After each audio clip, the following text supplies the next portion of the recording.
বিরতির পর স্বাগত। পরাজয় দিয়ে আসর শুরু করলো রাজ্য দল।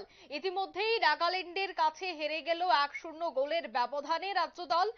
পূর্বোত্তর ক্রীড়া আসন শুরু করলো পরাজয় দিয়ে। সেই বিষয়টা নিয়েই আমি বিস্তারিত জানবো। টেলিফোন লাইনে রয়েছে ক্রীড়া সাংবাদিক বিপ্লব চন্দ্র। বিপ্লব দা, পরাজয় দিয়ে আসর শুরু রাজ্য দলের, কি বলবে? এক্ষেত্রে পরাজয় নিশ্চিত যে পরাজিত হয়েছে, তবে সেই পরাজয় বলে মেনে নিতে পারছে না রাজ্য দলের ফুটবলাররা।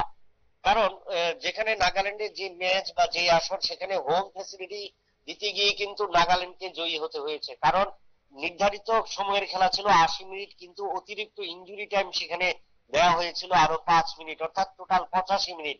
তো সেক্ষেত্রে 85 মিনিট অর্থাৎ 84 মিনিট 7 সেকেন্ডে একটি কর্নার পায় নাগাল্যান্ড, এবং সেখান থেকে কিন্তু যখন নাগাল্যান্ড গোল করে এবং গোল করার পর বল যখন সেন্টারে আসে তখনই ম্যাচ শেষ হয়ে যায়।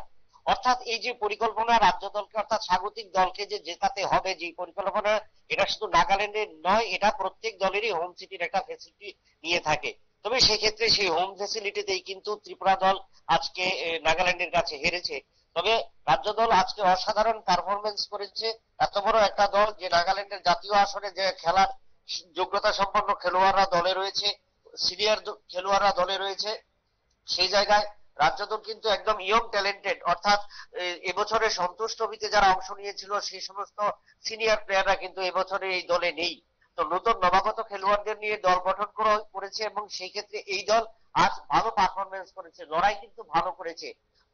যেটা প্রত্যাশা করেছিল রাজ্য দলের 3 কোচ সুজিত ঘোষ, আবু তাহের এবং শুভেনজিৎ সিনহা, তার থেকেও কিন্তু কল্পনা হতে তারা ভালো ফুটবল প্রদর্শন করেছে। তবে সবকিছু জায়গায় আজকে কিন্তু খেলার যে পরিকল্পনা, যে রণনীতি, তাতে কিন্তু রাজ্য দলের ফুটবলাররা অসাধারণ পারফরমেন্স করেছে, যেটা 3 কোচই বলেছে। নির্ধারিত 80 মিনিটের লড়াই, এবং সেখানে কিন্তু কোনো দলই সেভাবে গোলের সুযোগ করতে পারেনি।